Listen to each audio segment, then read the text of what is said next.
Topic pa rin ngayon sa social media ang biglaang pagkawala ng kapamilya actress na si Francine Diaz sa gaganaping Marcos 107 free concert.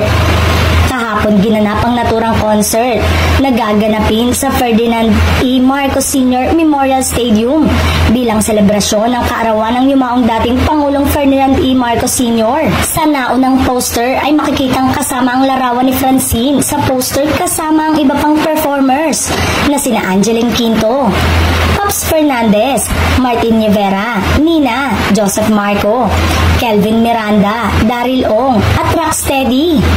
Ngunit sa bagong poster na ibinahagi ni Congressman Sandro Marcos ay wala na ang dalaga.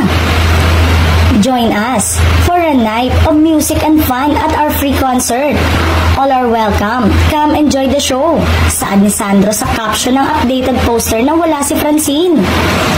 Hindi naman sigurado kung talaga bang totoo ang nasa naunang poster o baka nag-back out na lang last minute ang dalaga sa hindi pa malamang rason sa ngayon.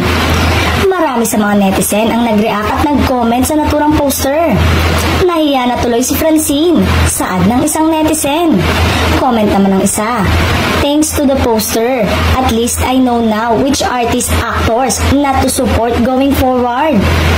Okay, pas na pala muna ako, wala yung asawa kong si Francine Diaz. Say naman ng isa.